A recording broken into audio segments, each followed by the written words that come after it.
Oh, hey. Wow, I love it. I got to look up there and see if I'm live. Welcome back to another episode of Mountain Bike Q&A. I am your host as always. You know me, Johnny you, if you've watched this. How you guys doing? I'm really excited about our guest tonight. Adam Mock, just an incredible human being. This is yay, Adam Mock. He's responsible for that. If you have one of those stickers, or if you're going to go to Skypark and ride and shine, I'll be throwing out some koozies with that fancy beautiful logo with my goofy face that he created. But before we bring him on, I just want to say thank you for hopping on. If you are new, if you could go ahead and hit that like or subscribe button, it's totally free and it makes me feel all warm and fuzzy inside and I can sleep at night. I'll sleep no matter what anyway. Anywho, also it's on the Spotify's, the iTunes thing, the Google Play, the Amazon, whatever. If you listen there, which I appreciate, because actually a lot of people are listening on that, and I find that interesting that people actually like, hey, I'm driving to work, I'm driving to the trail, I want to go listen to Johnny and his guests. Thank you. That means so much to me. I love watching that grow. So if you could do that, I'm going to stop babbling. I always say that. I shouldn't even babble. I should just bring the person on right away. Anywho, ladies and gentlemen, put your hands together for Mr. Ride and Shine himself, Adam Mock. What's up, Johnny? Nothing. Well, what's up with you? How you I doing? gotta say, for those who don't know, when you're on Johnny's podcast, his green room is delightful. All kinds of snacks in there and beverages. You really put me at ease back there. Oh, so man, there's nothing in there. Well, whatever you got in your house. Last time I was on a podcast with you, you were eating like a pork chop or something. I think I was one time, man. Yeah. I tell people, so even when I do trainings, it's funny, people hop on Zoom and it's like these, really professional business people, and you can just tell they're tired. I was like, how many of you had lunch? And like, everyone's like, haven't had, go get something to eat and come back, please. Like, it'll be cool. Yeah. Go eat. Can we bring people on over here at the comment section here? Let's say hey to some people. Let's do it. We got a lot of our favorites Mia here. from Women's Mountain Bike Network. She is stoked. I'm always stoked to hear from Mia. One of my favorite. You got the Women's Mountain Bike Network T-shirt on. Always. I've got the Adam Mock. I had to, Love that. I've got the jersey, and I seriously think I want to frame it. Wow. I don't know if I want to. I don't want to get it dirty. That's super cool. It's so special to me. I have a rare, one of a kind almost. That makes my heart smile. That's really sweet. Trail Monster in the house, the one and only Adam Mock on tonight. Got my popcorn ready. Oh, yes. Oh, Medi, Mr. Trail Pimp. Hello, everyone. What's going on, brother? So Trail Pimp. I would be just a mess if I didn't bring on Jarno, the fractured rider, all the way from Finland to watch you. Whoa, Finland. Hello there. And they want the whole shot, folks. Mm-hmm. People are asking about the whole shot. That is someone else's podcast. It's the segment. That's Mark Hill. Mr. Mark Hill and Uncaged MTB Joey Yates will give you the whole shot award. I want to say this though, because that's Mia. And I am wearing the Women's MTB Network shirt for those who are listening and not watching. It's really, really important to me to support people and purposes over products as much as I can. And it's an interesting thing because like in mountain biking, we're surrounded with products and I love them. And I love the product support that I get and the companies who support my channel and support me. But it's the people that really matter more. Like once you buy the product, you have the product. And I'm on a specialized bike and I'm not sponsored by them or anything, but like you can see that I'm on that bike, right? But like Mia and her crew are doing something super important. They're creating an entire media group around mountain biking for women by women. And I think that's a worthy thing to represent. Yeah. Johnny, I think you're worthy to represent. Mark Hill is just a wonderful guy. The segment podcast is worth representing, and people buy Unspoken gear and they're representing, Brett Hall, who, has been there from day one. Yeah. With Ride and Shine and Gen MTB. Those are things totally worth supporting. I know we get geeked about products, but the truth of the matter is once you're in the mountain biking, community and you're a content creator, you start to find out it's really not that difficult to get a discount product support. It's not full sponsor. It's not like they're Yeah. giving the majority of us money, right? So I would much rather elevate people and note while purposes over products all the Yeah. time. I tell you, I got more stickers and more, even more, and more and more. But you're right with the community. I've totally. I gotta be honest. I didn't have any mountain bike t-shirts. I wore stuff from like Old Navy, Yeah. you Yeah. know, gym shorts with some chamois underneath it. Mhm. And it's just funny now. I made a reel about it. Like I have tons of content creator t-shirts and Yeah. hats or whatever. Mhm. I actually don't even want to sponsor. I, it's interesting, but there's nothing wrong with it. Like I don't want people to misinterpret that, right? There's nothing wrong with that. And if you're at the level where you're getting professional sponsorships, like people are paying, I get you have to represent them 100%. For the majority of us though, my God, we have just such good people in our community who are doing incredible things. And I think that's really worthy of always putting people and purposes above products. Just kind of my own, mindset on it. Plus the product feel. I feel like you know, and there's a trail pimp in here, but I feel like I don't know. I feel like I'm doing it for that. Mm.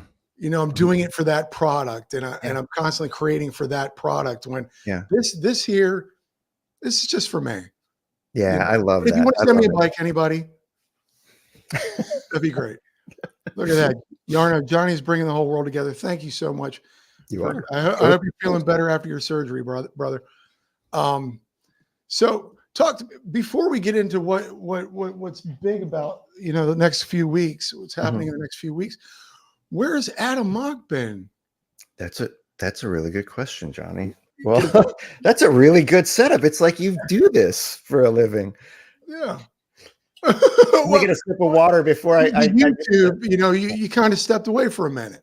I have, and I haven't been there. I do get asked. So like when, people run into me on the trails or at the parks, they say like, you put more videos out. Our channel's not dead. It's definitely hibernating. The short answer is, mountain biking is a hobby. It's a passion. But it's not my identity, and it's not my whole world. I absolutely love it. But like everybody's life, sometimes life gets busier and there's other things that have to take priority. For me, towards about this time last year, I was just feeling the pressure of everything I was doing and building. I work for myself, and I hear everything from like really, really deep life challenges that people are happening to just helping people be better leaders, in corporations and such. But I was getting so stressed around this time last year and didn't fully realize it, or I wasn't being very vocal about it for sure to trusted, people in my life, and ended up in September. It was around September. I ended up going to Downeyville for Tony De Silva, the Outsiders Patreon group ride in Downeyville. Beautiful thing. It was the second year. Great group of people. Everything. It's 2 days of riding. Downeyville one day, Nevada City the next.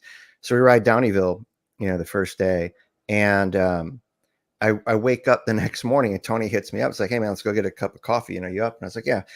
But I said, but my face isn't working. And I think he thought I was joking, but I had woken up with an excruciating headache, and the right side of my face, when I looked in the mirror, looked like it had melted. And I couldn't move it. And my first thought was, do I have Bell's palsy? Like what has happened to me? And my next thought was stroke. But I wasn't sure. But I was trying not to freak out about it. I was like trying to massage it and put some cold water in my face. And I took some Excedrin, and I texted Tony, I go, hey man, let's go get a cup of coffee. Let's just go get the cup of coffee.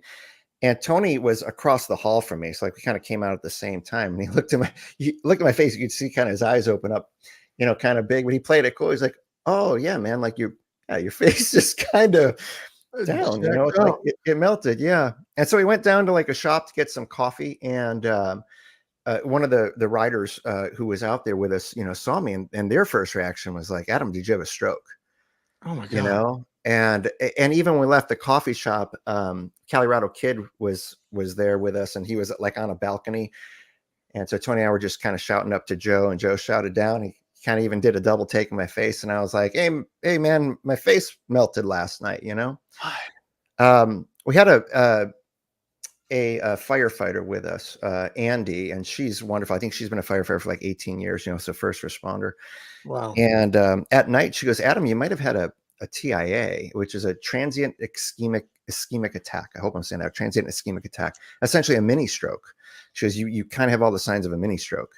And I was trying to be lighthearted about it because it's very scary when you're in Downeyville. You're kind of in the middle of nowhere, like, old mining town and such. And but she goes, you really need to go get that checked out.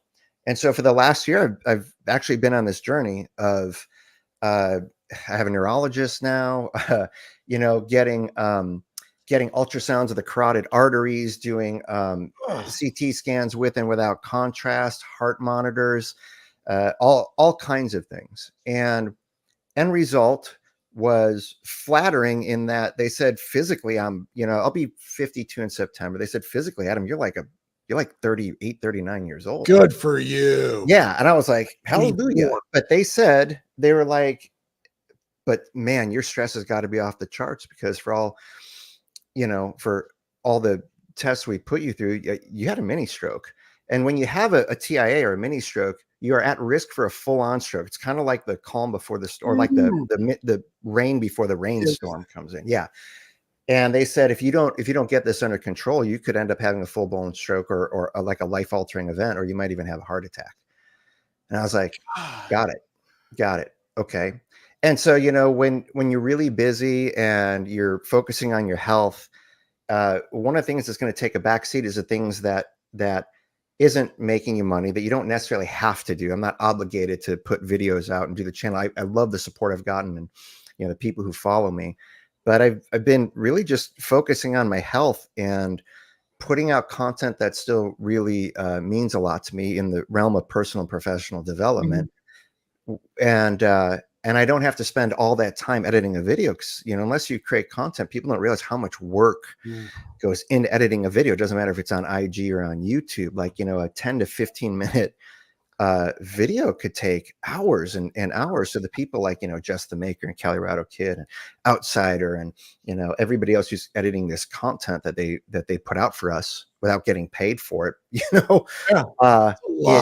it's a lot of work. And so I had to just kind of back off from it for my own, I think, health and wellness.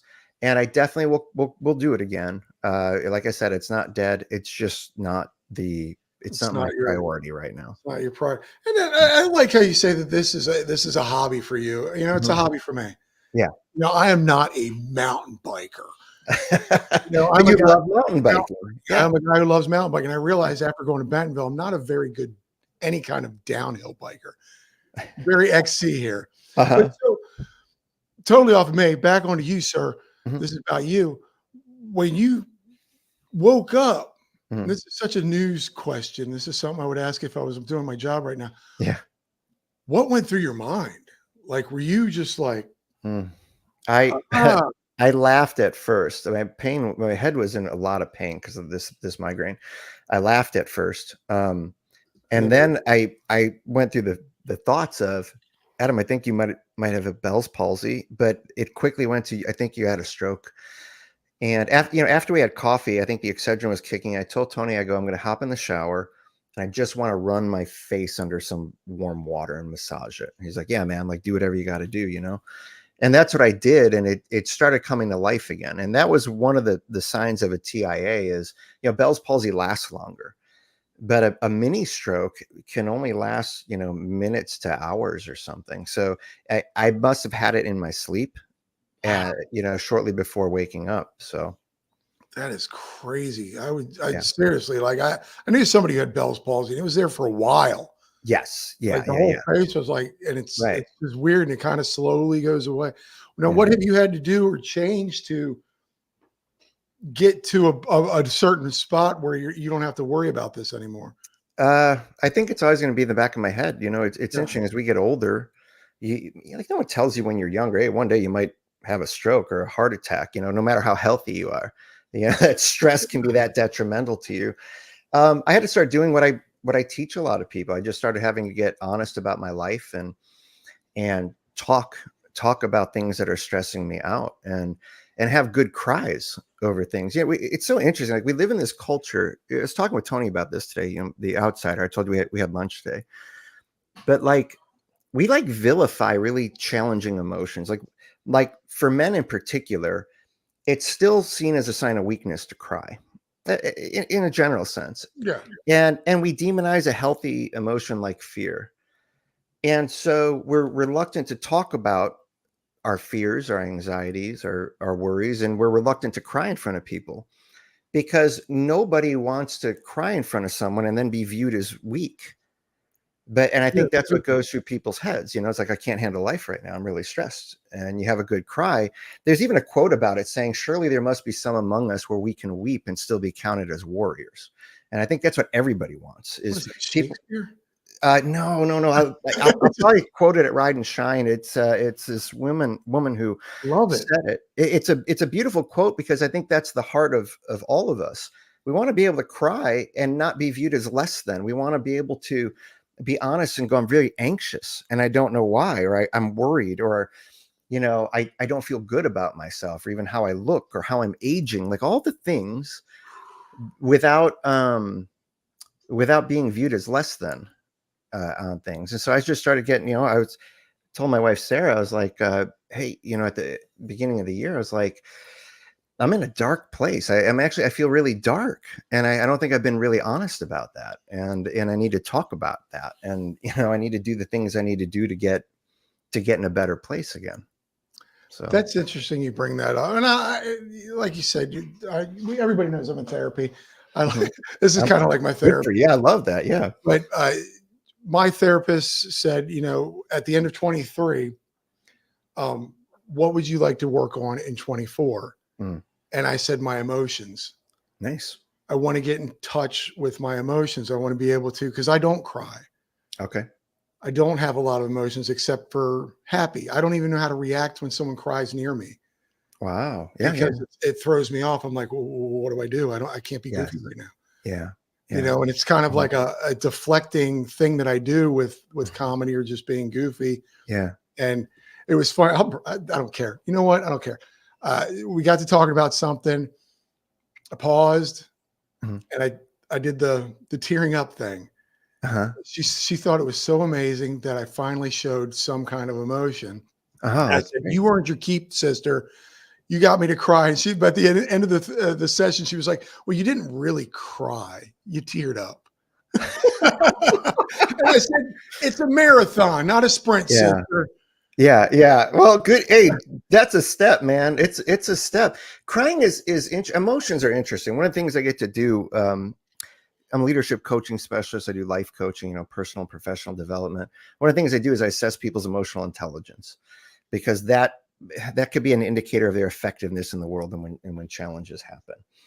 And when it comes to emotions, like people think there's good and bad emotions. This is how wrong we are in the world. We just, nobody teaches us otherwise. You think there's good and bad emotions. And, it's like when I'm doing like a lecture or something, or, a keynote thing, or facilitating a team, I'll say, name a bad emotion. Everyone almost across the board goes anger.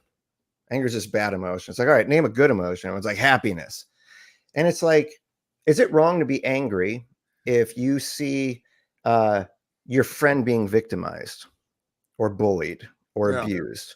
Wouldn't anger be an appropriate emotion for that? And doesn't anger fuel us towards justice and causes and convict us of things? And everyone's like, yeah. It's like, so why is that a bad emotion? Right? And it's like, let's talk about happiness, because some people, they have a low baseline of happiness. This is just science. They have a low baseline of happiness because maybe they didn't experience a lot. And the brain seeks what's familiar.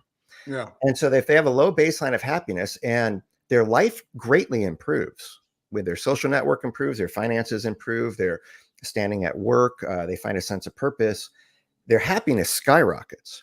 But the brain isn't used to that amount of happiness. And so the brain more than likely will self-sabotage in order to go back to the baseline that they're used to. Interesting. Yeah. So happiness all of a sudden becomes a challenging emotion, and anger becomes a challenging emotion, not good or bad. And the key that we all need to understand is our emotions are our emotions. And what may be a challenging emotion for me might not be a challenging emotion for you. But we measure our competency, our emotional literacy and competency against the people we see. And so it's like, well, if they're happy all the time, and then surely I have to be that way, or I got to get control of my anger because I don't want to be viewed as like the angry person. And it's just like, why don't you just understand your emotions? Yeah. And Emotions be are you? emotions. Yeah, They're good or bad. They're things that we have. exactly, Wow. exactly right. I'm canceling my therapist this week. I'm glad to hear that you're crying. Crying is tough because you know what it does. It leads into biochemistry, and so your body feels out of control. This is why people have the terms like, "Oh, I had an ugly cry." What? A cry is a cry. They're all beautiful. It's an ugly cry because we Oh, feel out of control. It's like my snot's dripping out and my face is red and all the things. And then I have a vulnerability hangover afterwards because I was just so vulnerable in front of somebody. We call it an ugly cry, like we judge it. And really all that was these emotions that we bottled and stuffs have like hit their threshold. They've kind of come to the surface. I think it's funny that I was going to say they're all ugly. No one's pretty when they cry. You're like, it's beautiful. It's beautiful. Cry. We're Yeah, letting out you're our like, no, emotions. Adam, it's It's ugly. But don't look in the cleansing. And I'm mirror like, when you no, cry. it's not coming out of your mouth. It's pretty gross. Or nose. My wife said showing emotion and being honest is such a green flag for me. It shows Right. strength 100%. to be able to do that. 100%. Because think about what she's saying there. Honesty is an interesting thing. Dr. David Viskett said, if you lived honestly, your life would heal itself. Wow. It's such an awesome quote. I get challenged on this when I do teachings. People are like, who's David Viskett? And why is he telling me I'm, not living honestly? And then you break down like simple things like, well, do you suffer from perfectionism? Like, will you allow people, is it okay for you to fail in front of people? Or do you have to put on like the facade and the mask and act like you're perfect? And like, well, no, I do that. And it's like, do you address the things you need to address and the hard things in life, or do you numb? And they're like, well, I don't drink and like I'm not using recreational drugs, so I'm not numbing. So would you binge Netflix? Do you like, zone out on video games for hours on end or days on end? Like, yeah, it's like, well, you're numbing. And then it's like there's this other thing called foreboding joy, which is like if something good happens to you, you go out on a date or you get interviewed for a job and you think the interview went well and you think the date went well, and then someone goes, how'd it go? And people go, oh, I think it went okay, but like I don't want to jinx it. So it's like this foreboding joy. We won't even allow ourselves to be fully happy about the present moment because we're too worried about how it's going to unfold.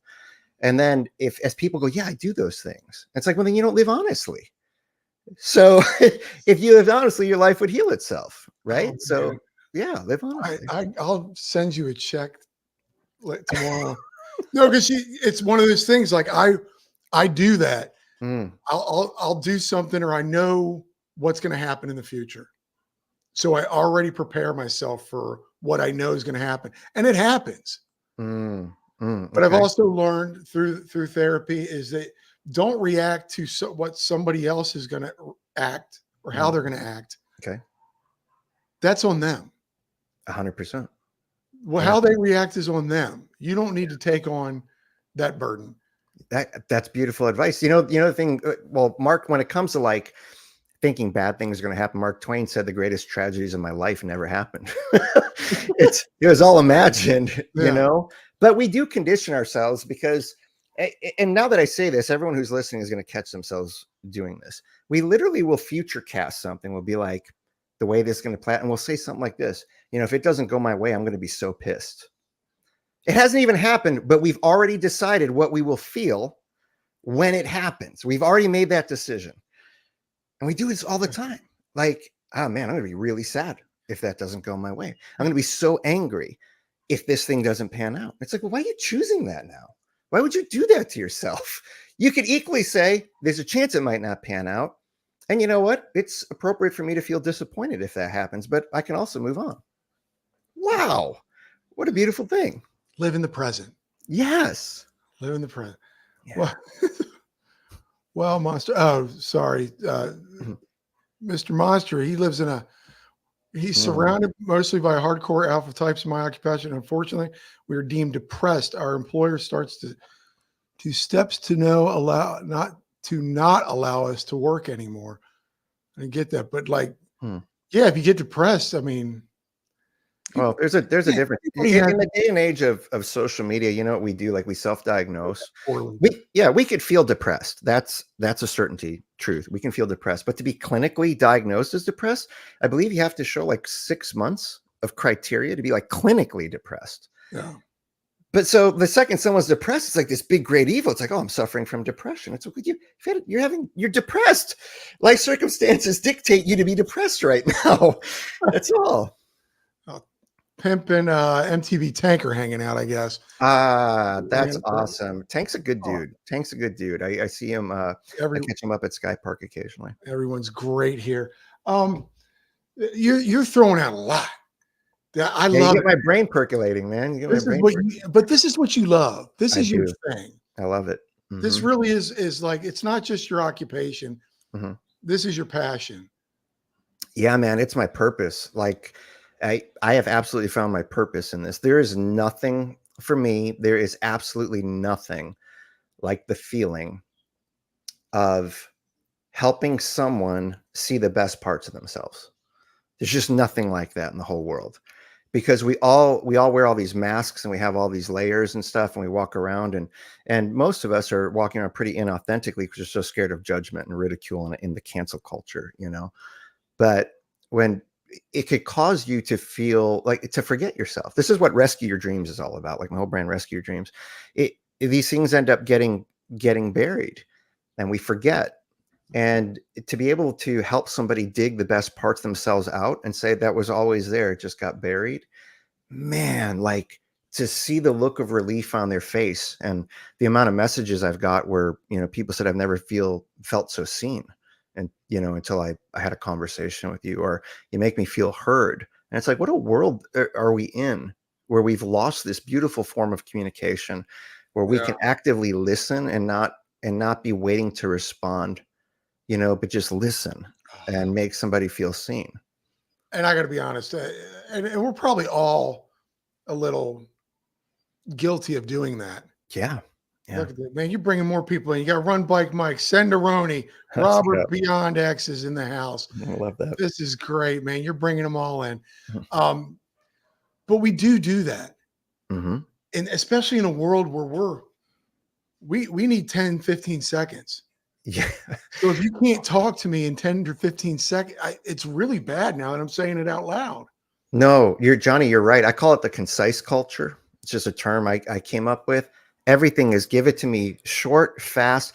I mean, how many times are you in a conversation outside of this podcast? Because in this podcast, you've created space and time for a conversation. Outside of it, where someone's about to tell you something, they go, well, to make a long story short. And I just want to go, can you just make the story long? I want to hear about you. It doesn't have to be, what? We're here. Tell me the story, you know? And if my time is pressed, I'll want to pick that story up again later, but we're getting trained, you know, we're getting trained in the concise culture, like make the reel 90 seconds. Here's your YouTube shorts, like digest, make it punchy, give a hook to it. Here's a click funnel. Like everything is just conditioning us to lose this beautiful form of communication and hold space.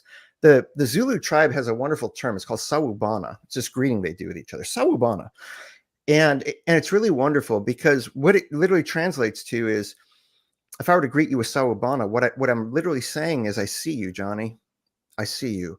I see you for everything great in you and even your flaws. And I accept you for exactly who you are. I'm greeting you with that intent. And their culture goes even deeper with it, that the meaning says, because you see me, I exist. That's how I want to live my life. I don't want people to feel rushed, you know, from me. I want to create a space for them to be seen, heard, and valued as much as possible. I'm afraid my wife is going to come running through that door right now and go, see? Take it as affirmation if she does, then. That's why Ride and Shine is such an awesome event. We're all a little mental right now, LOL, but it's okay. My therapist won't let me use the word crazy. I know, because we're in a culture that it has a negative connotation to it. And I just use it as, I don't use it as like I'm crazy, I'm clinical, whatever. But we're all a little off. And it's okay. Yeah. I personally, I don't mind if someone says the word crazy around me. Like I'm not, here's the thing. We're all doing our best to communicate our human experience. And the second we keep taking more and more language away, and we expect people to keep up with the new nomenclature of the world. And if they don't keep up, we're going to cancel them. And they're really awful people. Well, Yeah. nobody's even going to try anymore. No one's going to say what's on their mind. No one's going to be authentic. If you were to tell me, Adam, man, I'm struggling, I'm feeling a little crazy right now, I get exactly what you're saying. I'm not hung up on your words. Yeah. You know, and you know what's interesting about that? There's science to this. They've done studies on communication. They call it the 3 elements of credible communication, and it's really fascinating because 55% of communication is body language. 55, so over half, is what we call nonverbal. Mhm. So if you're watching this and not listening to it, if I were to sit here with like my brow furrowed and like my arms across my chest and I said nothing, it doesn't matter what language you speak. You would know I was perturbed, angry, put out, whatever. So 55% of communication is nonverbal. 38% is tone of voice, not the words, tone. So it's the right. Only 7% of communication are the actual words we say. So we better make them count. And so if somebody wants to say they're feeling a little crazy, I'm going with the 93%, which is their intent and their best effort to communicate their experience. And I'm not going to get hung up on a word like crazy and make them feel like a piece of shit when they're already feeling bad about something. I think it's ridiculous. And we do it all the time. I've got this locked and loaded right now for my therapist. Next time she gets mad at me, I'm like, I'm not worried about the word. Well, think about how dismiss you would feel. If I had a client come to me and they said that, I'd be like, you really can't use the word crazy right now. And I'm not dogging on your therapist. I get where they're coming from. Yeah. But I go, you really can't use that word right now. Everything in them will go, motherfucker. Like it just spilled my heart out at you. And I'm struggling with something. And you just tried to correct a word I used. Yeah. Yeah. People, wow. Wow. Well, so how am I allowed to swear on your podcast? I should have asked you first. Yeah, you could swear. I had Eric riding dirty on my podcast. Oh, then I'm good. Senderoni and Eric. Yeah. And I actually said my first F word. Did you? On my podcast. I don't mind what anyone else says. Yeah. We were talking about that. It's kind of like a brand. You know what I mean? You've created something. I'll let your brand is cussing. Go ahead. Yeah. People, I think people have told me, like, when they find out I swear, they're just like, you swear? It's like, I'm not a saint. Like, it's just a word, man. It's just a word. Oh, dude. God, I'm a mess. Yeah. You saw me giving Eric in his video the finger when we were going into the YT mill. Beautiful. Oh, it's so funny. What was I going to say? You threw me off. We're you're throwing gems at me, man. I'm trying to pick them all up. Put them in my pocket. This is a mountain bike podcast here. Yeah. But this is what you do. This is your passion. You obviously you create content on it. You don't just do it professionally, but you're also not just a mountain bike content creator. You're also you're life coachy. Yeah. You just put out something yesterday, and I did. It's just, I love this about you, that you don't work, do you? I do what I love. I absolutely do what I love. And it gets treacherous sometimes, this field. It does, because when there's psychological safety and people open up to you, you have to keep confidences and secrets and make people feel whole, because they are, and the second they spill something vulnerable your way, they're worried, am I going to get judgment back as the response? And so it's a precarious space to hold, but it's just a beautiful space to hold. My hat's off to you, because you're a life coach and you probably stand in front of a room. You're a team builder too, right? Yeah, I do team facilitation for businesses. Yeah. You've got to have that confidence of, like, I know what I'm talking about. Yeah. And you've created that yourself. I mean, you've done your learnings, your teachings. Yeah. You've gone through your education. Yeah. And obviously, because you're quoting, you throw quotes out left and right. I love it. Listen, I live it. I kind of have a pet peeve, like in this field of coaching. There's really well-meaning people. There's a lot of people who mean well, but because we have the world at our fingertips, there's a lot of fortune cookie coaches, unfortunately, and all that is they they say they're a coach and that they can help you, and their way of helping is to keep telling that you can do it. You got this. Yeah. Over and over. You can do it. You got this. You know, it's going to happen for you now. Don't worry. Keep going. Don't quit. Like all of those things. It's like, well, sometimes it's appropriate to quit. And if you keep this toxic positivity spewing out at people, this fortune cookie coaching out at people, you're going to lie to them. You're eventually going to lie to them. I have to tell people, like when they go, what if it doesn't work out? What if I lose my job? What if my relationship ends? And I have to say, yeah, what if it does? What do you want to do? You know, because it might not go your way. But I think it's because life coaching for you, it probably came from something, why you wanted to do it. Yeah. It came from, like a calling for you. Mm-hmm. But what's that? It was like a calling for you almost, wasn't it? Yeah. Mm-hmm. Yeah. I met my mentor. He's a 30-year, Dr. Douglas McKinley. He's a 30-year clinical psychologist, a master certified coach, which is the top level. I was in awe of him. I was in a youth mentoring program with him. We were mentoring these young men and helping them identify like how to go from being, boys and adolescents to something confident in their lives. And we were at an airport and we were acquaintances at the time. I was getting to know him. I just said, man, I'm fascinated with your brain. I want to know everything you know. And he paused and he just looked at me for a second, and it was quiet, and he smiled and he goes, okay, Adam, if you're serious, I will teach you everything I know. Wow. And I was like, yeah, man, bring it. And one of the first things he taught me was, Adam, if I know more about you than you know about yourself, I can control you. And I was like, okay. Wow. Like my brain wasn't there yet. It wasn't ripe yet. And then I got really scared, like within 3 minutes or something. I was like, wait a minute. Yeah. Like how many people know more about me than me? And I see this all the time now. I see it. This is absolutely the truth. How many times have I been manipulated, coerced, influenced without wanting to be, and I was like, I will never, ever let somebody know more about me than myself ever again. Wow. That's heavy. Yeah. That's wonderful. And it started our whole career. Yeah. But it's interesting. It's like through what I'm going through. Mm-hmm. I mean, you do it for a living, but I like to share it. I like to share what you're kind of like, this is a passion for you. You don't work because you love what you do. Mm-hmm. I love it. I love that. I talk about it a lot. But I tell people what I've learned. There you go. It's great to pass it on, whether people pick it up or not. Yes. And that's the way to do it. So that's the difference, Johnny. If you tell people what you learned, what you're saying is, what worked for me, which is a beautiful soft lobs, like try it. Maybe it'll work for you. I don't know. Right.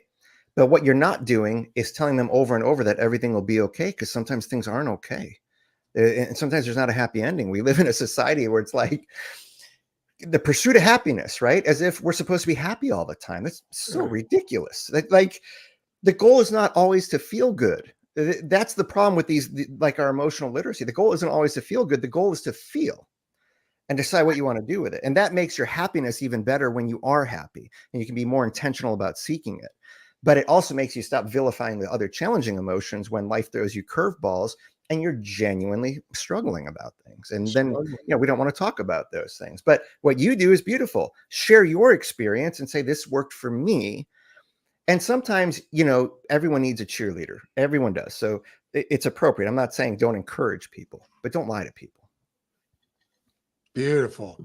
And that's I'm like, oh, I'm soaking it all in. There's so much. And I'm literally, I want to take notes. This is so good. SoCal MTB. A lot of people are saying this. Finally, someone's saying toxic positivity is an actual thing. My wife here, bringing attention to toxic positivity. Again. It's dismissive is what it is, right? Imagine, Johnny, you being at your worst and you were to call me up, and if I just go, you're going to be fine. You're going to be fine. Look at how amazing you are. You're going to be great. And you're going to be like, hey, wow, I don't feel seen. There's no sawubona in that, right? I don't feel seen. Yeah, my wife, she knows I have trouble with this because I don't know how to deal with emotions. Mm-hmm. She'll bring me with something incredibly sad. Yeah. No, they'll be fine. It's going to be okay. Yeah.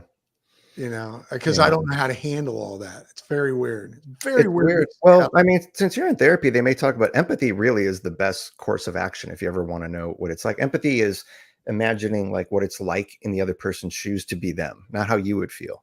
And that allows you to say stuff like if she brings something that's totally sad and you can see her being sad, it allows you to go, I can see this is really weighing on you. I'm so sorry that this is so hard for you to go through. What do you need from me? And that's it. I'm learning. We're all You are learning. I think you're a great example of doing the work. We're all just picking up little things here and there. Exactly. So with all this stuff that we're talking about, and this is a mountain bike Q&A. Yeah, it I'm is. loving this. I mean, I could just kill the podcast and just consult with you for Monster here. Highly recommend everyone do initial consultation with Adam. He is legit, as you can tell. Nice. Appreciate the stamp of approval. Do you do one-on-ones? What's that? Do I do one-on-ones? Yeah. Yeah, I do a free initial like 30-minute consultation. So I don't always assume I'm a fit for people. I want to talk to them and figure out what's going on. So if I'm a fit for them and they think I'm a fit for them, then great, we can move forward. But sometimes, Michael, I need to refer you to somebody else. Like I'm not here to, I can't help you on that, Well, I just got free 40 minutes. Don't charge me for the 10. But through all this, mental health awareness, you started, for people who don't know, I'm sure everyone here knows right now, but who watch later maybe, you started a beautiful event, an incredibly fun, overwhelmingly head swivel, look at everybody event called Ride and Shine. Yeah. Ride and Shine. When early on in my channel, I hit a significant date for myself, which was April 11th. Every year I celebrate it as a rebirth day for myself. And people can go on to my YouTube channel, Adam Mock, and you can find this. It's called Hope. But I decided to be very vulnerable about how when I was 23 in 1996 on April 10th, how months of mixing pills and alcohol led to me writing a suicide note and getting out 2 razors because I wanted to end my life. And I ended up calling a friend when I was sober.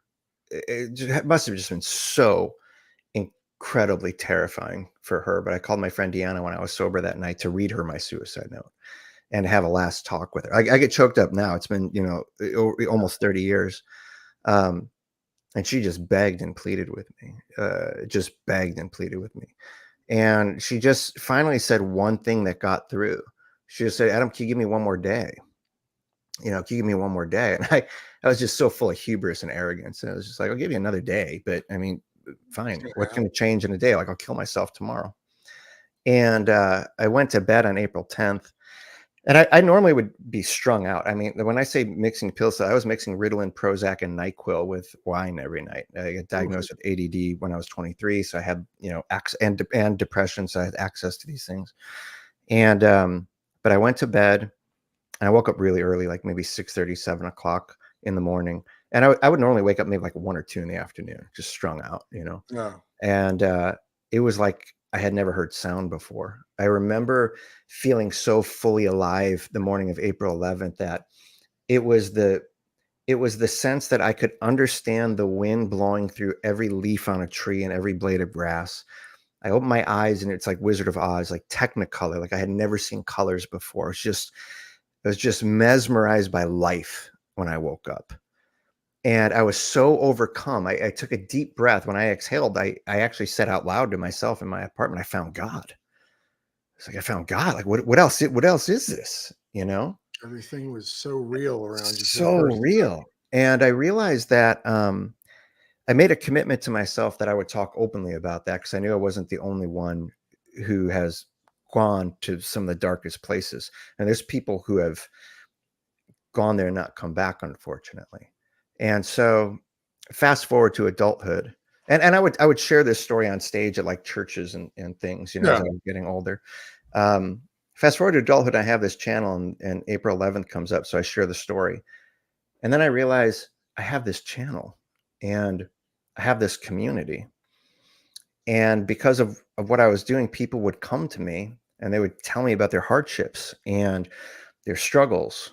And I loved Skypark. And I remember saying, I'm going to put an event on for mental health because I believe we need to talk about it, but we need to do it in a way that genuinely is hopeful, not this like really like depressed, moody kind of thing, but like we need to be able to go to some really dark places and light them up. And I remember saying, I'm going to call it Ride and Shine because I want to bring everybody out. I want my favorite people out there, these beautiful crews like Bomber Crew and Expeditionary Veterans Association and Gen MTB and Trail Dogs and Women's MTB Network, you know, and content creators that I loved, you know, The Outsider and Miltonator and MTB Allen and, you know, all these people who were just coming up, Mark Hill, right? The segment. And Mark and I were friends, but I called Mark one night. And Mark's so sweet, you know, he answered the phone, goes, hey, brother, you know, hey, brother. And I was like, hey, man, like I just got right to it. I go, hey, I want to put on a mental health event at Skypark. I want to call it Ride and Shine. I really need your help. And Mark just goes, let's do it, brother. He knew nothing. He just goes, let's do it, brother. And so Mark, yeah, I can say that. And to Skypark's credit, this hadn't been done. And so here I am approaching them like, hey, I want to talk about suicide and PTSD. And this is like a fun Santa's Village Park, you know, and such. And they were like, okay, let's do an event. And they partnered with me. And there's a whole lot of unknowns, a whole lot. I took it so seriously because it's like my heartbeat. I want people to be well. I don't like hearing that somebody isn't around anymore. Even if I don't know them personally, just it kills, you know, just really like it just kills my heart. And especially if it could have been avoided. So Skypark partners with me in the first year we put it on. I said, I want people to ride with their favorite content creators and crews. Skypark's a beautiful place for that. It's a hangout. You know, Johnny, you were there. Like, let's go down the pedal pub and let's kick it. And we kick it at top of the world. And hey, even if you don't want to ride something gnarly, ride whatever is your pace. We can meet down at the bottom. The stoke is so high and you know, it's awesome. And then in the afternoon, when we normally would be taking a break from riding, why don't we illuminate these stories of hope within our community and have some very visible people in our community share things that you didn't even know they were struggling with, like PTSD or suicidal ideation or even attempts. And that first year, you know, the amount of courage it took. We had the Trail Dogs up there, you know, Aaron and Isaiah, the brothers, I absolutely loved them. And I think people were shocked to find out, you know, when Aaron said he tried to hang himself, you know, in his teen years, and Isaiah found him. And then we had the Bomber Crew and Expeditionary Veterans Association up there talking about survivor's guilt and PTSD and seeing their friends not come back with them. And they have to continue to live on with that. And so they start biking crews for the sake of mental health for veterans. Yeah. And then we had Transcend MTB come up. Their founder, Ernie, had passed away from a heart attack that year. I never got to meet him. He reached out to me because they were doing a group ride. He knew I was coming up on the content creator scene out here. Reached out, say, would you be part of this group ride?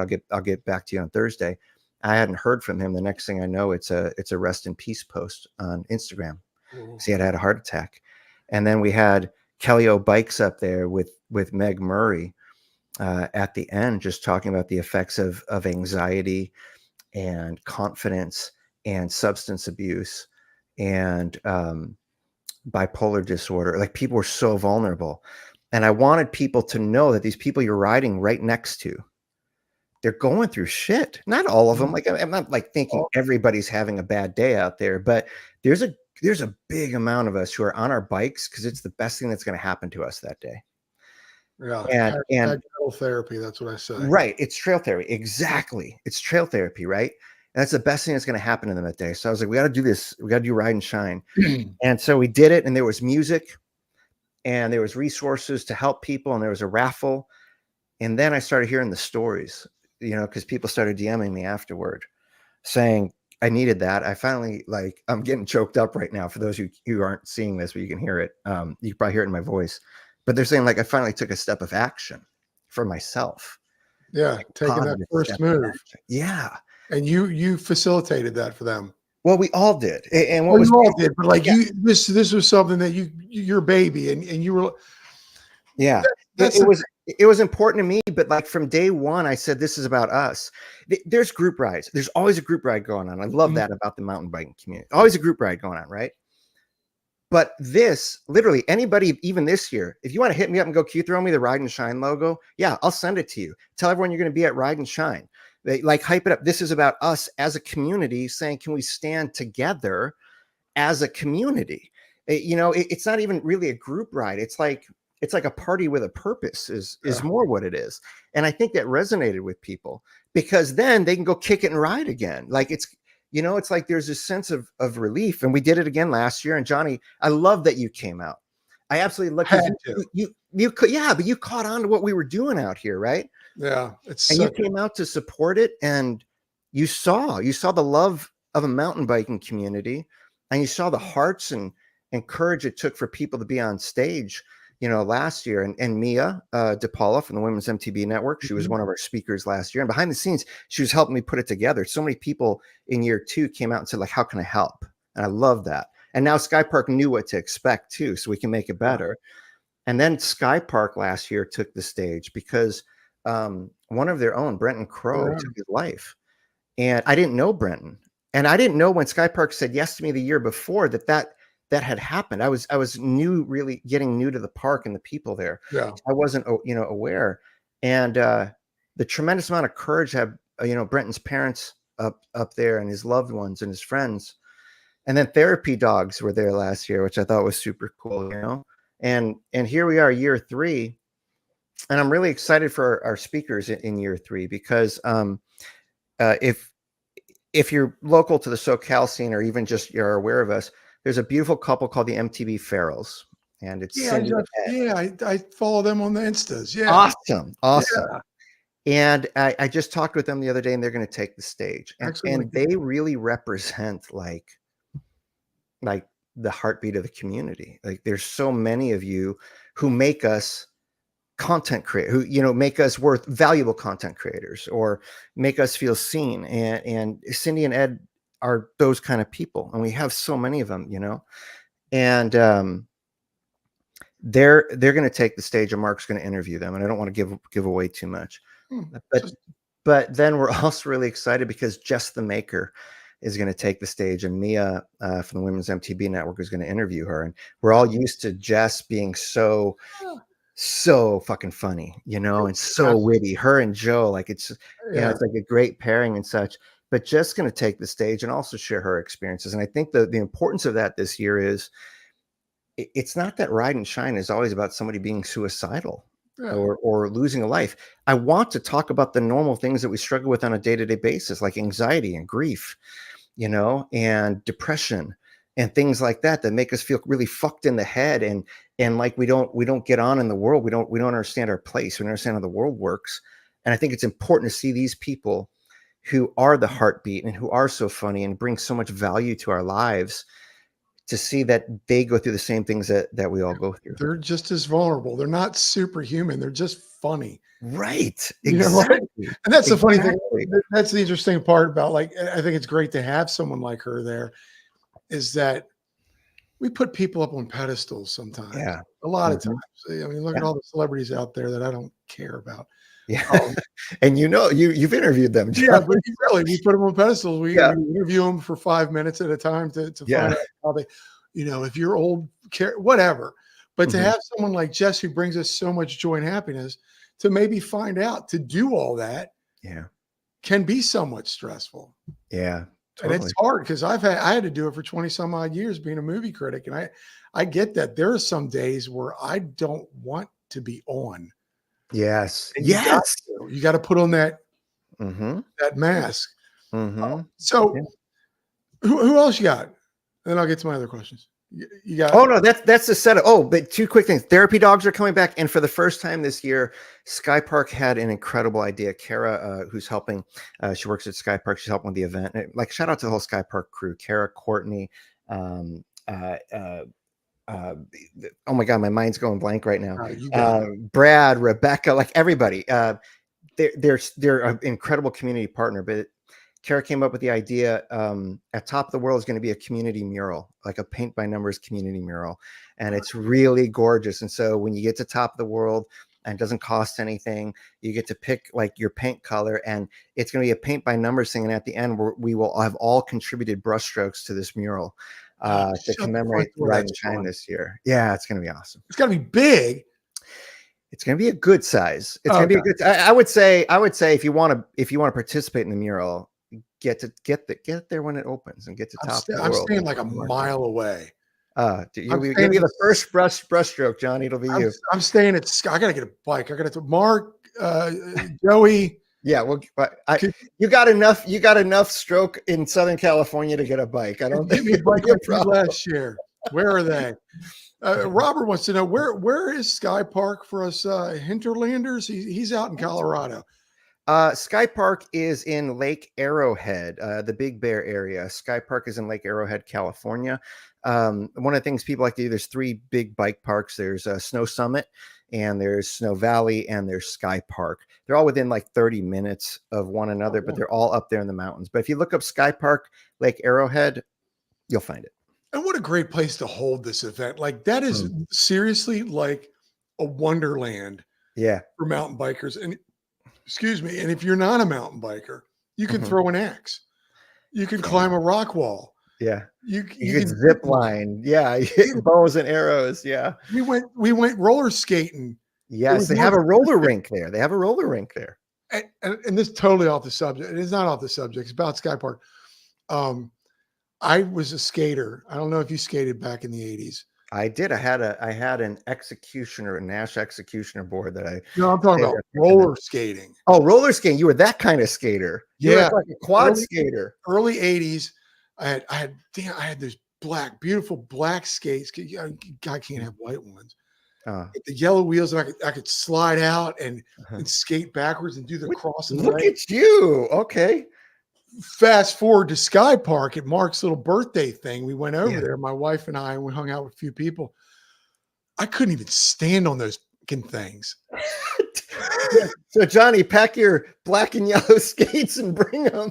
I don't even know where they are. This year, you were representing the segment's colors without even knowing it. Oh, it was so funny. Skypark is really Hold on, I'm hitting black. Good cookies and barbecue.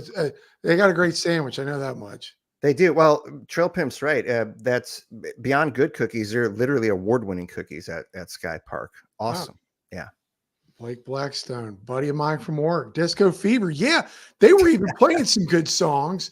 And there was some girl there, and she was like got some glowy things, and she's okay. Yeah. You know what I liked? I went with Isaiah. Trail Dogs. Yeah. If you're listening to the podcast thing, and my wife, we did the adult big wheel track. Oh, how was that? Where you go through like the frozen tunnel, the ice tunnel? That's what I'm saying. Skypark is the dreams. Like I guess you could have it at one of these other parks, your Snow Valley, Snow Summit, Snow this, Snow that. But what a great venue. It's a great venue. There's a charm to it. And anyone who has ridden, they're all great parks.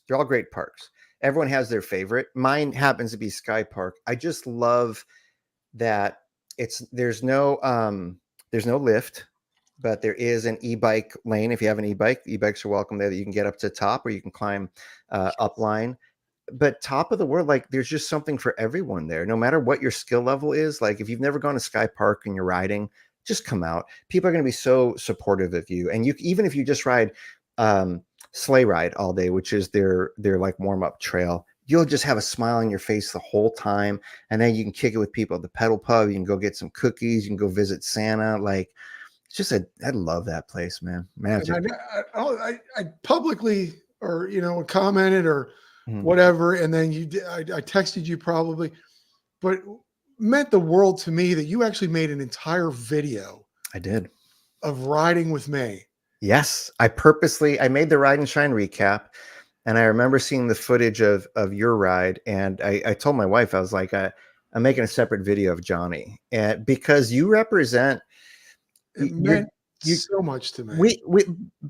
You mean a lot to us out here on the West Coast. You showed us that our influence and our community is coast to coast, if not global. I mean, it's global because of, the podcasts like you and Mark and stuff. Yeah. But it showed the reach that we actually have as a community just as a community of people. It's so interesting because I heard something the other day that I absolutely loved. Just love this. There's an Instagram account. I forget what it's called, Uncle Pappy or something. But yeah, this old guy's shirtless and he's sitting there like, he's in the Everglades with like a straw hat or something. He goes, somebody told me, I'm going to butcher this, but you're going to get the heart of it. He goes, somebody told me that every 100 years or so, about average, every 100 years, it's a whole new group of people on this world. And he goes, that means that if you're alive right now, this is your squad, this world, and these people are your people for this time. And I was like, yeah, man. Yeah. And I think that's what you feel like, Johnny. It feels like, when you came out last year and I did the video of you, it's like that sense of like, we're all here now together. Can we just be together now? And I saw that video, man, the stoke, we were riding down Sleigh Ride and Sunglass Rob from Sport RX was yipping and hollering and I'm laughing. Yeah. And at the halfway point, Isaiah, he's at the front, he goes, hey, Adam. And I'm just like, yeah, I got my GoPro going.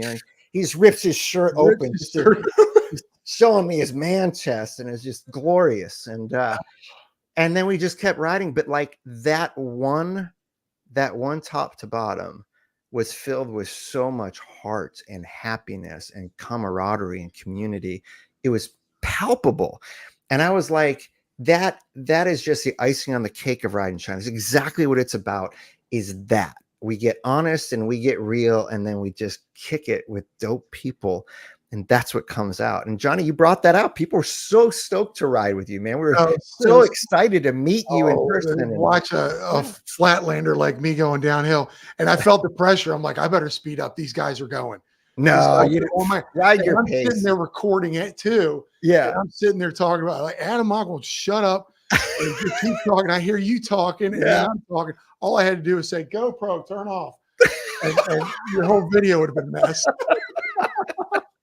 You were awesome. What you're bringing up is great. Is like, I'm a solo rider. Mm-hmm. So when I went out there, and not only did you bring all these, I mean, I'm sure if I went out there, there'd be a lot of people. Skypark's a fun place. Yeah. But you brought together this crazy community of content creators. I mean, there's a lot of non-content creators. People just like to ride. Yeah. But to have those people riding with us. And I got to meet Isaiah. Yeah. And I said hi to MTB Allen. And I got to meet Tony. Yeah. And I got to, finally meet Riding Dirty. And the names just kept going. And then to ride with them. Yes. It was I felt like it was such an amazing feeling for me. And that's where my wife was just like, this is your thing. And I get it. Because I told her, I don't want to leave you behind. Yeah, makes sense. But this is so much for me. As they say, the stoke was high. Yeah.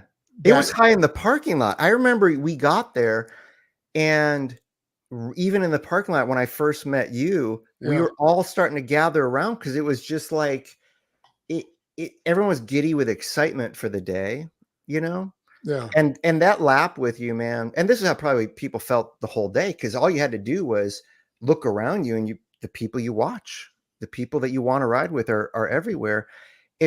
My greatest hope is that every single person, whether you create content or not, whether you've been riding for a day or you've been riding for decades, that you feel like you have a seat at the table with everybody, that we're all just out there on bikes. What could be better? But we're all having fun. That's always, I always say this, and it's like my mantra throughout this podcast is you don't have to be great at something to love it. And what was great was that Joey and I'm sorry, I don't know his name. You know him. Really long. He's an artist, I think. Joseph. Yeah. Joey and Joseph were just taking me. They're like, let's go down, Arrow. Yeah. And then we went, what's the other one? Sleigh Ride. Sleigh Ride. We went down Sleigh Ride so I could get the feel for the bike and whatnot. Yeah. And then we just kept going down Arrow and so fun. And it was just, and then we sat down, even before when we were talking about, and folks, if please, this is getting to somewhere. If you want to show up there, you still have 3 weeks to get there. If you're listening on a podcast, it wasn't just the riding, like you said. Once we got all into that auditorium, the stoke, was still there. We're all hanging out. We got a cold one. Yeah. You know, And we're it all was, taking selfies with each other. We're meeting up with each other, and then we're talking about the riding. And then it's and what I'm getting to is what's that like for you? It's only been 2 years, and yeah. I'm sure it's going to be even bigger the third year. Hmm. But to have all those people there, and we're all smiling, Yeah. we're all hugging, we're taking selfies, we're having a great time, we're stoked again. Yeah. Never used that word until this podcast. Mhm. And you're up on stage and you're looking out. This Yeah. is such a news question. What's going on in here? Oh, what was going You on brought in, all that. I didn't don't yeah. don't pawn it off. It's like, oh, the community came together. Yeah. You helped bring that together that day. Yeah, I'm not pawning it off. So I'll say this. Yeah, the idea and the purpose, I kindled it. It was the kindling, right? I lit the flame. Our community burns for each other, and I think it's really what. And then USO Calc says, yeah, hopefully it's not melting hot this year. Was it As I hot? said, it was record heat last year, by the No way. way. But Wow. what goes through my head as soon as I take the stage is legitimately that my first thought is we're going to save a life today. I absolutely know it. And that's always been the goal. Let's save one person, because just because someone hasn't said, I want to kill myself, I'm suicidal, I'm depressed, I'm at my wit's end, I've hit rock bottom, just because they haven't said that to you, it doesn't mean they're not thinking that. I keep people's confidences and their secrets, but if you knew what people have shared with me and who those people were, your mouth would drop. You would just be like, I had no idea. And that's the whole point, Yeah. right? We have no idea. So what goes through my head is, let's save a life. At the end, what goes through my head is, look what we did. And I mean that legitimately. Look what we did, our community. Yeah. I can't do all that by myself. I put it out there like, y'all want to help? Y'all want to help and do this for our community? And they do. They come out and help. And so it's, look what we did. How amazing is that? I mean, just 2 minutes ago, I was ranting. I was so full of excitement. Mm-hmm. We're just reliving that. Yeah. And then I'm doing it again. Yeah. And it's so amazing that, and I'm gonna put this out there. And SoCal has been so good to me. Mm. Everyone has been good to me. Yeah. I love what I do. I love this little thing here. Mm-hmm. All these people, and then some, and everybody in the comments section, whoever comes here, Mm-hmm. has been so good to me. But when I went out there, it was so weird. I don't even know how to put it in words. I guess because Good weird. Are you saying good weird? Yeah, it was good weird. Yeah. It was great. And it just, Yeah. like you said, to reiterate what you just said, look Mhm. what we did. Look what we did. Yeah. This whole community, the community has done this. Yeah. The community did that for you. Mm-hmm. I never knew. My wife loves this community. There's a lot to love about it. I have never met a more wholesome, positive, not toxic positivity. Hopefully not. Hopefully but not. Positive group of people. This mountain bike community. Yeah. It's done I a lot. think it's wonderful. I want to share, something that I was recollecting today. When I first had the idea, and I called Mark, I was telling my friends, I said, one day I want to have a ride out here with all the people we watch on YouTube and all these beautiful crews we get to do group rides with. And I want to focus it around mental health. And I remember saying, one day I want to do that. And then I also told my friends, and I'm going to do it this year. I know it's ambitious, but I don't want a year to go by. And I'm having the same conversation saying, one day I want to do this. And then another year goes by and I say, one day I want to do this. I was like, I'm going to do it, because a year from now, I want to go, remember what we did last year. And that's what it's become. And I love that. And it's because of beautiful people like who are in your chat, or Tumor Warrior here, Zach Round. I absolutely love Zach. Zach's And man. yeah, and everybody. So, one day happened, and now we all get to benefit from coming together. It's got to feel good to know that you didn't just keep putting it off. Yeah, because we do. Best time to do something is right now. What's that? Best time to do something is right now. Listen, preach it, Johnny. dropping knowledge. Best time to do something is right now. Yeah. You just don't want to live. I don't want to live postponing all the things that I have the ability to do right now. And I knew I would need help. And I knew we had a beautiful community who would help. So, And with this it's huge. Okay, here's the question. yeah. And I wanted to ask it earlier. From first year to second year, Mm-hmm. do you felt like there was growth in those? I felt like there was growth and awareness 100%. Mm-hmm. Second year was hot, man. Like, weather plays a big role and things like that. But Guys with your heat. growth for sure. Also, just a refinement. I learned from year one, there's a threshold. People want to talk about these things, but there's a threshold. So I scaled down the shine part to only an hour last year, and I thought that was perfect. Especially if the weather, is a little cooler. But the feedback we're getting and the amount of like shares when we put it out there on social media, people are saving it and people are sharing it and people are flying in and driving in. And I don't look at the metrics. Skypark would know that, but impact is if somebody is still here because of the event, I want to hear the stories 10 years from now, where somebody goes, 10 years ago, I didn't think I would be here. Yeah. Wow. It's amazing. Yeah. I'm so looking forward to it. I'm looking forward to seeing you again, man. I can't wait to see you guys. I can't wait to see everyone again. It's just, it was one of the greatest things that I was lucky to be a part of. And I was like, I can't miss it again. I love that. You're a part of our community, Johnny. You just happen to have a vacation home in Florida. You're part of the SoCal community. So and you guys in your heat. Oh, it's hot. Well, I just got back from Maryland. It was 100 degrees. I didn't sweat the entire time. I've got like 85% humidity out there right now. Look at you. Well, that is the South. I lived in South Carolina for a while, and I remember walking out and being soup. Just walk out and you're like, I think someone just dumped soup on me, because that's how my skin feels. But I go from my front door to my car and I'm already schwitzing. Yeah. Tumor Warrior, Zach Brown's asking, is it on a Saturday or Sunday? Yes. It's a Saturday. So I didn't say the date. It's Saturday, July 13th. Saturday, July 13th. Skypark opens at 10 a.m. The parking lot does get filled up. If you have season pass, or monthly pass, we have the bracelet. You'll be able to get expedited in. If you really don't want to wait in line that long or hold up the line, I encourage everybody, go online, make sure your waivers are up to date. If you haven't signed the waiver, sign the waiver, and you get your tickets, and that'll make the line, move forward a lot quicker. And if you're new to it, and you're new to mountain biking, you haven't met some of your favorite content creators and crews and such, I cannot encourage you enough. Like, if you see Johnny, you just go up to him and say hello. He's one of the friendliest, nicest guys. And you can't miss him. He's got a tall stature to him. He's a great guy. But all of us, you literally can just go up. It doesn't matter if we're talking to other people. Literally, you could just go up, tap him on the shoulder, go, excuse me, are you so-and-so? You get your pictures and you can talk, and you can go, can I catch a lap with you? Everyone will be more than happy to do that with you. That's what makes it so cool. It's no pictures, please. It's funny that you said I'm tall in stature.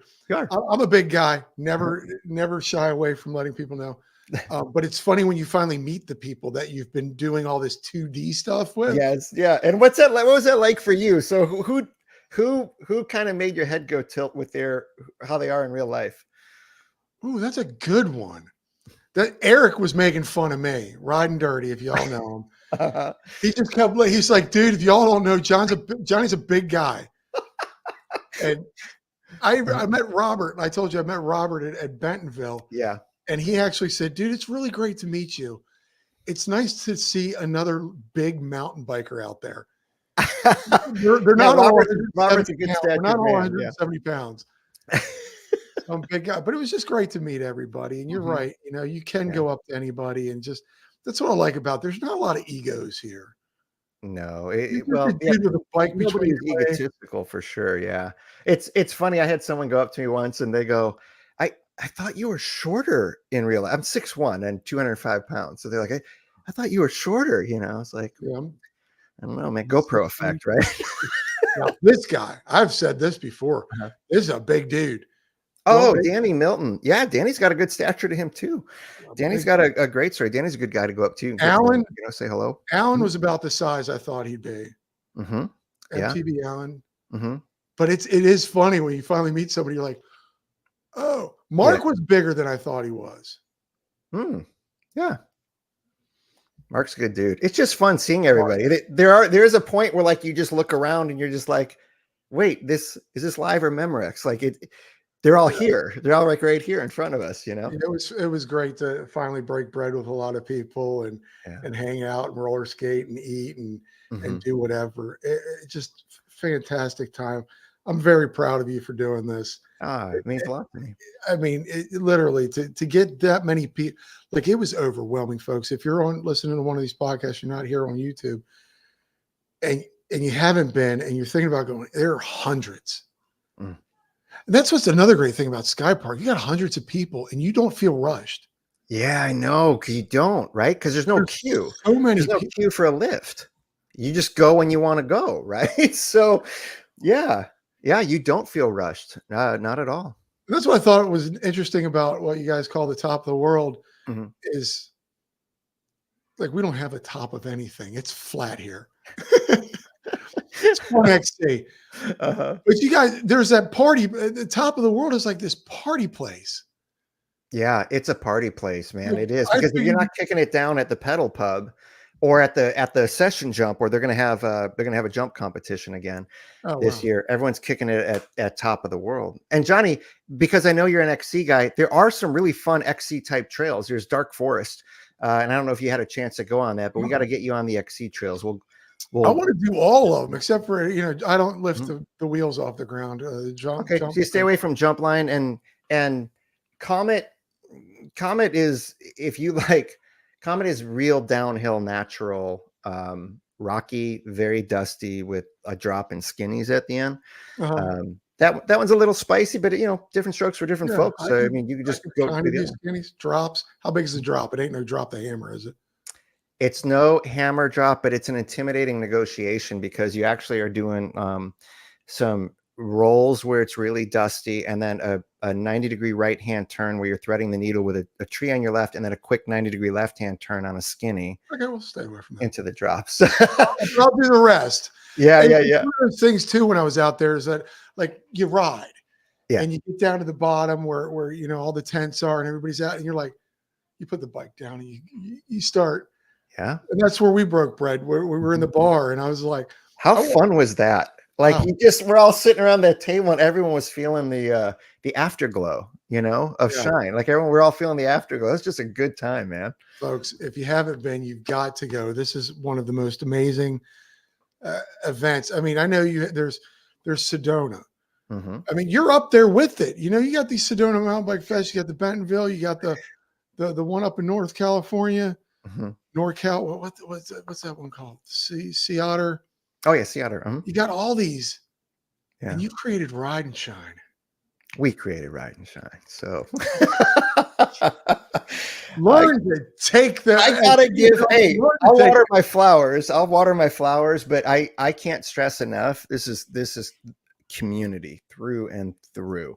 And I can't do that on my own. It takes people to show up, to believe in it, to promote it, to fly out like you do. So we get to do all that, and I mean that sincerely. What and pedaling way back, you said it was very important for you to just, even if you just one life or changed one person's view, or has anyone come to you with that? Yeah, I get the DMs afterward. That's those are the DMs where they're like, I called. I'm getting professional help.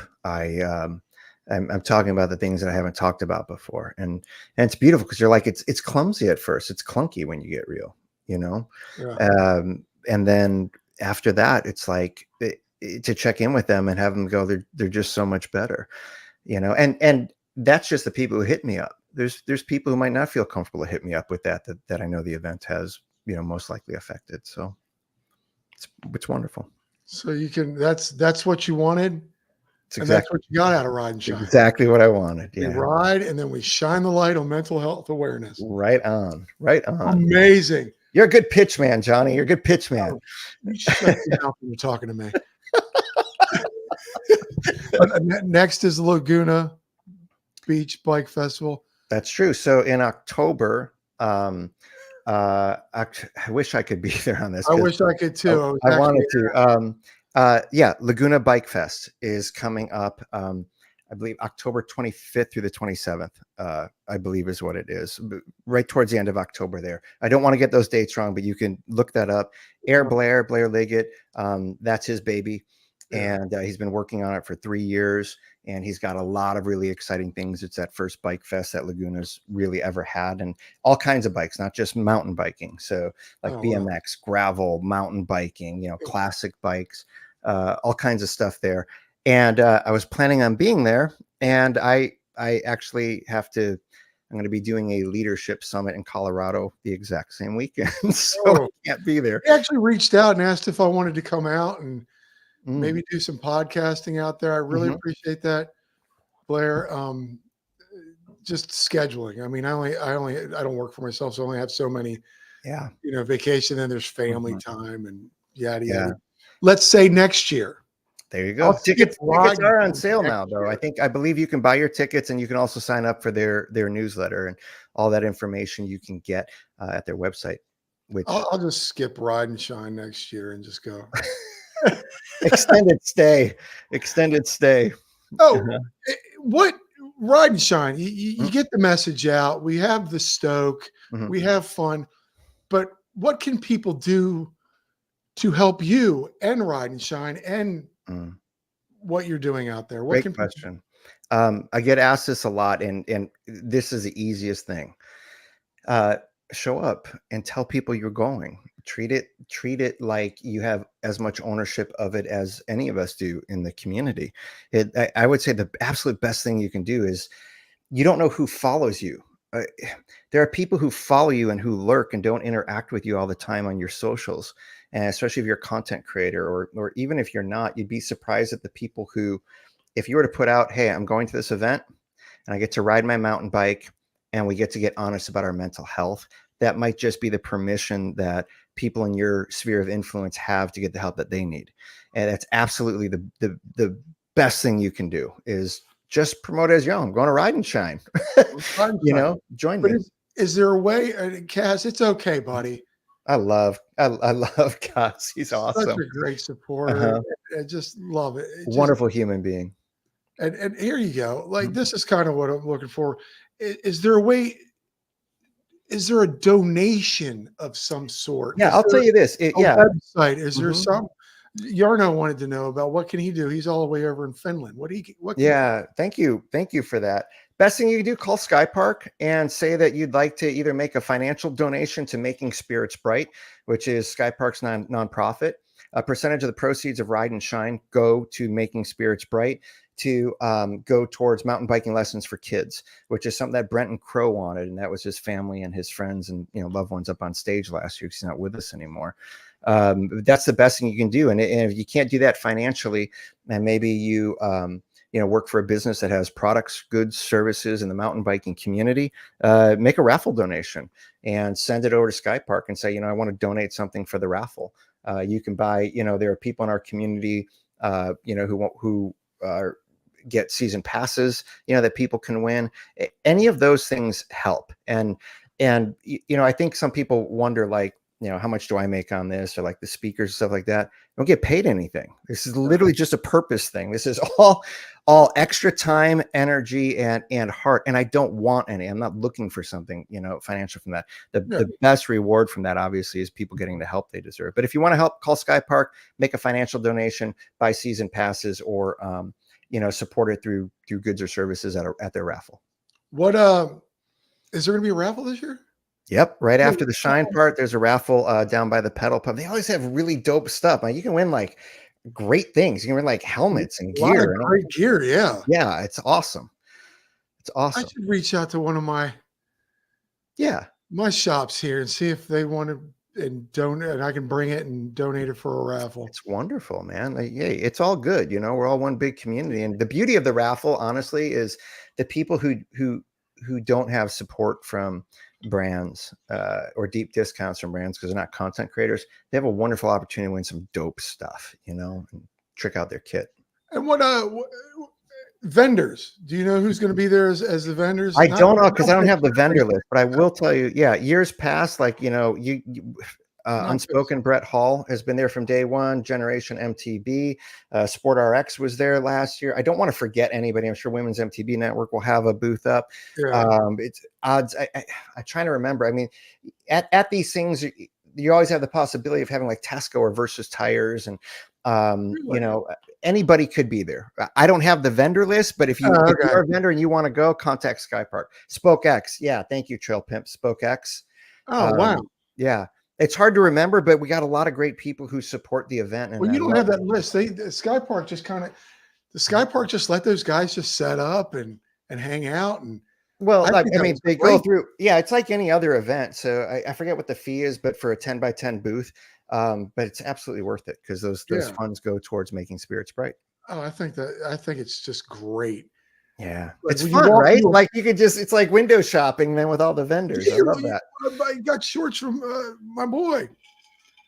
Ah, nice. Brett, I yeah, love Brett. that's Brett cool. has got to be one of the greatest guys in Austin and the generation guys, Yeah. generation Mhm. MTV. What a Great guys. oh, I can't stand it. The whole crew. This is what's hard. You know what's hard is when people are like, who's going to be there? Do you want to shout anyone out? It's like, hey, our community just rocks. Like, I don't want to forget anybody, you know?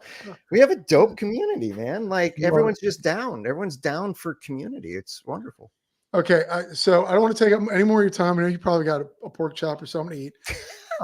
It's probably what is it? It's only 6:30 there. Only 6:30 Cali time. I'm in the future. I won't tell you what happens. I'll let you find out. Oh, man. Um, Okay. it got actually got really cold. I texted my wife during this. I was like, "Could you AC lower?" Oh, And now it's like I'm freezing. I thought you had a ghost. I thought you had a paranormal encounter there, John. I did Yeah. have one of those. I'll let you know another day. Oh, fun. So here we go, ladies and gentlemen. The end of the podcast. The 10 rapid fire that are not rapid at all. This takes forever. Slow fire. Slow fire, but it's fun. Friendly fire. It's Friendly fun. fire. Yeah. Hey, here's a question: are you going to ride this year? Everyone asks me that. Yes. You actually got me on a bike last year because everyone was so cool on that. I usually will not ride until after the Shine event because I'm just busy making sure everything is in order and people are comfortable. But yeah, I bring my bike. My goal is to ride.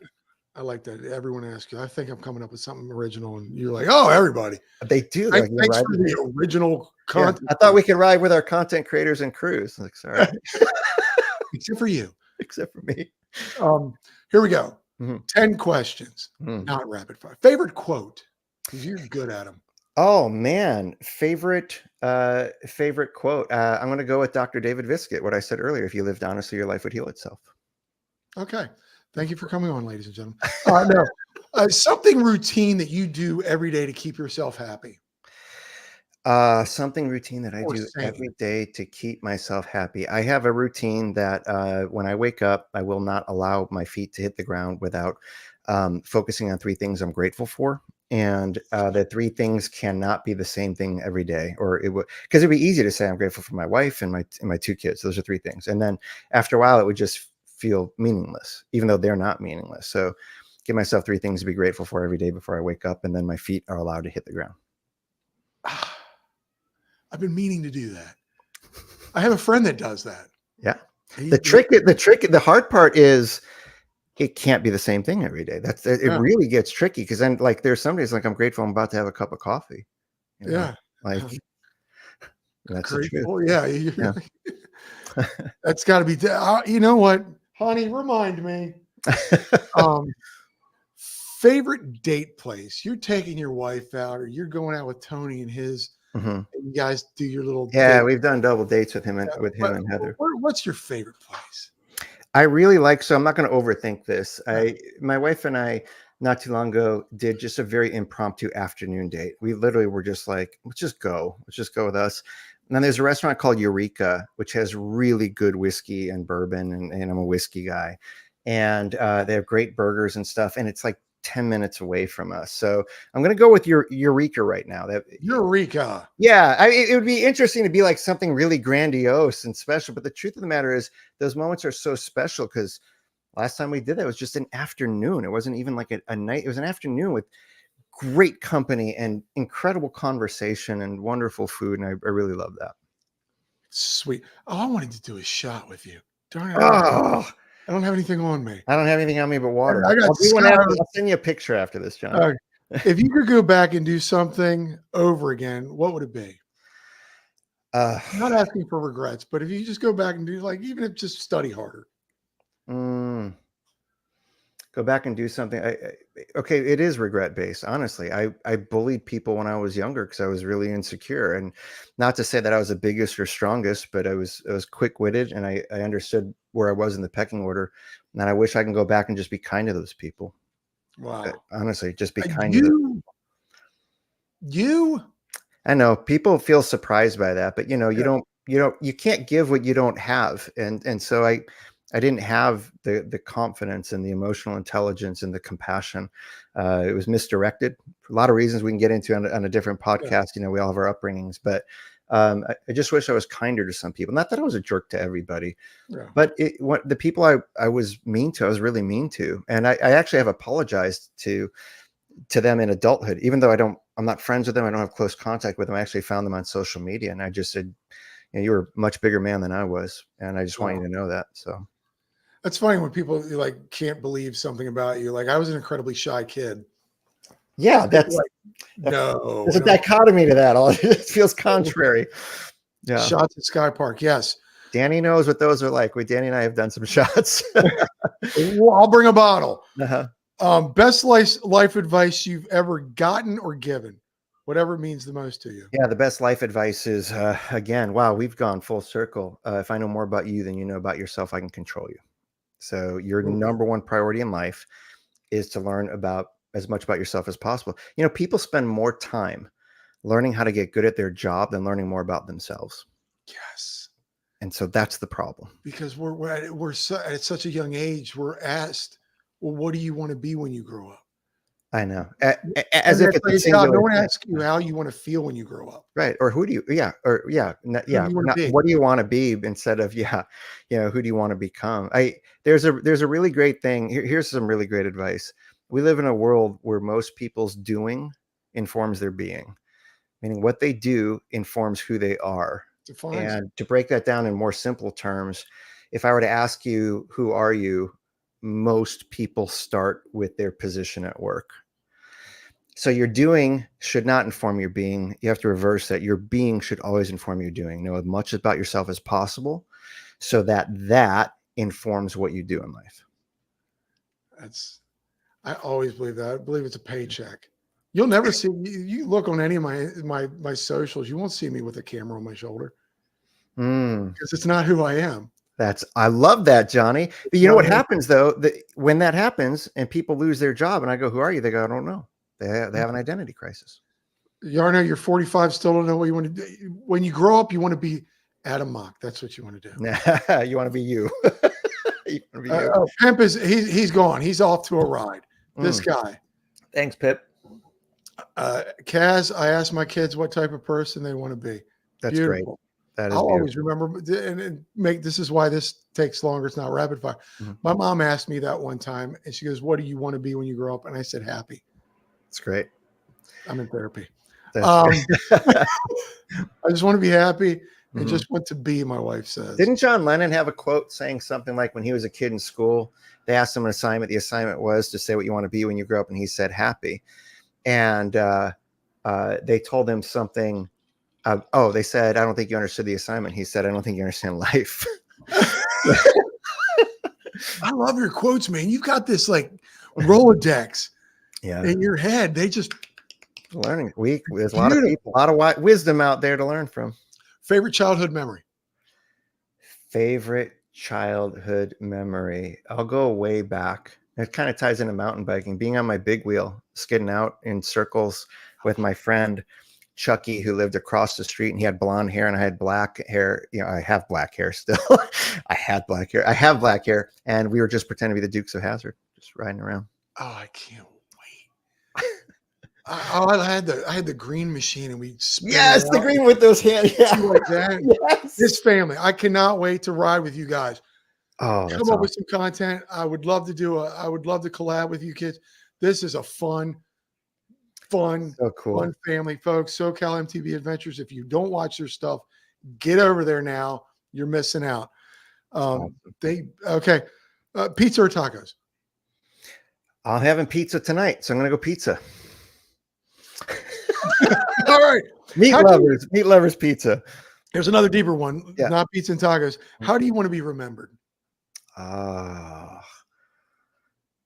Johnny, that's a great question. It's too deep. No, it's not too deep. I think these are the types of questions we should have real conversations about, and people should ask each other. I want to be remembered as somebody who genuinely saw other people. I would love that. I would love for me to be gone and have people say, "Man, nobody saw me like Adam saw me." Wow. Yeah, that is a good question. Think about that, folks, in the comments section. Yeah. We'll be ready for you, Johnny. Yes, that would be a dream come true, is to make a reel with those kids. Where do you find your inspiration? I guess it depends on what I'm doing, but I'll say people. Like I was asked not too long ago, like, what makes me the happiest? And people will astound you, man. Like there are people in all of our lives that we have written off, and some of them we need to protect ourselves. 100% create some boundaries. But there are people in in our lives that I think we've written off too quickly. And if you just stick with them and bring out the best parts of them, man, people will just absolutely astound and amaze you at their resilience and their ability to change and to be better. A lot of people you're interacting with right now, they're not who they'll become yet. Yeah. And people inspire me. We're always changing, no matter how old we are. We're all bettering ourselves. We're all learning about ourselves. This is why I like you talking about people. This is why I'm doing this. And you're good at it, Johnny. You're good at it, man. It's great. My wife says, Adam, I don't need to remember you like that. I get to think of you that now. I love that. Thank you. That makes my heart smile. It really does. That's very meaningful. Good job, honey. You just got 500 bonus points for that one. That was great. Last one. Okay. It's really deep. You got to dig down hard. Okay. You got to think. No sarcasm. Favorite actor? Oh, Jeff Goldblum. I love Jeff Goldblum. I love Jeff Goldblum. And I also love Matt Berry. What We Do in the Shadows. He's the memes of like New York City. That's Matt Berry. I still don't know. Great. But I love, look him up. He cracks my shit. Do. He's so flippin' funny, man. Matt Berry? Matt Berry, yeah. What? Come on now. Where is that from? But I've always loved Jeff Goldblum too. He's turned into a caricature of himself, though, and he knows it. he knows that. Yeah, he is. Okay, wait. If I were to say I do want to say recently though, one of my all-time favorite actors is Gene Wilder, and I watched a beautiful documentary on him on Netflix. I just watched it. Was it not wonderful? Oh my God! I got choked up at the end. He's just phenomenal. You think about what he did and how his comedy evolved and how pure he was, because he was an actor. And he was a stage actor, and there's something to be said from a stage actor going to film. And just wow. You know what he is? He's my favorite combination of two things. My favorite people have these two traits: highly skilled and highly humble.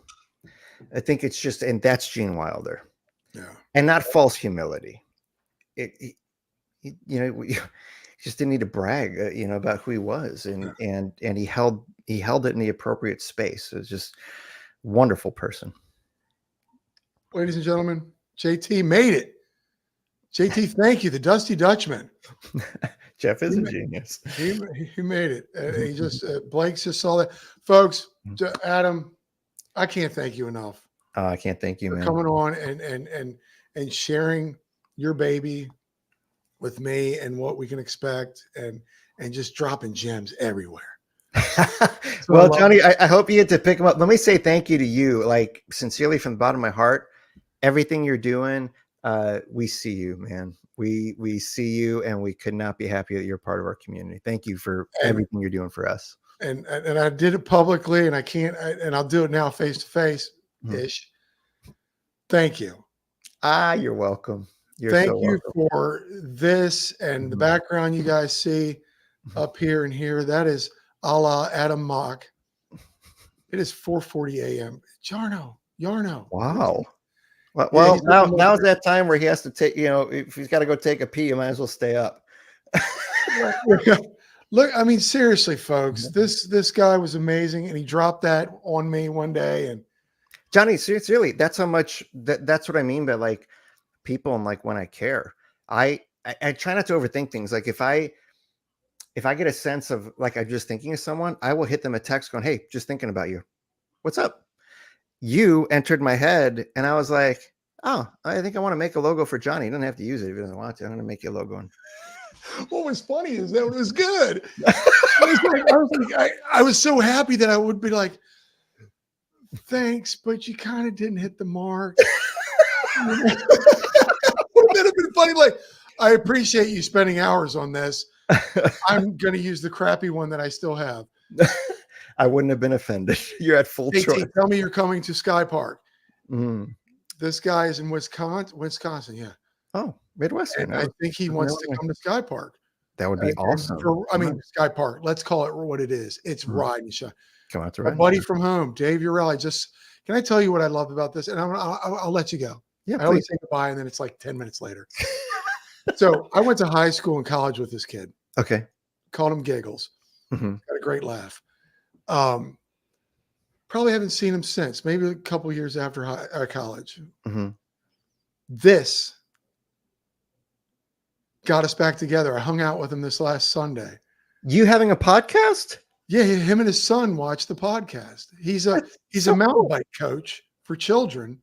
For kids up in Maryland. And yeah, it was so weird. I saw him in a chat one day. He was in the comment section, and we hooked up this past Sunday when I was home. How amazing. That what a wonderful story. That you never know where life is going to take you. That's awesome. Yeah. So thanks, bud. Dave, get whatever. Adam, thank you. You're welcome. Thank you all for the comments and the questions and stuff like that. I'm never good at opening these or closing them. Whatever. You're doing wonderful. It's the who cares about the bread? It's what's in between them. The gosh darn peanut butter and jelly. Folks, thank you all for watching. Adam, I can't wait to see you in 3 weeks. Yeah. Less than 3 weeks. Can we soon? Gonna be fun. Looking forward to it. I may not let go of you when I say I just. Hey, it's all right. It's all right. We'll have to. I'll get a tandem bike for us. How's that? That way you can just keep holding me. Oh, but see, I want to be on the back and put my arms around your waist. Done. Thanks so much. Remember, like and subscribe. Go and like he's already got 1 million likes. But do it if you don't know him. Thanks for listening to the podcast. Leave a star. Folks, if you can, go get your bikes dirty.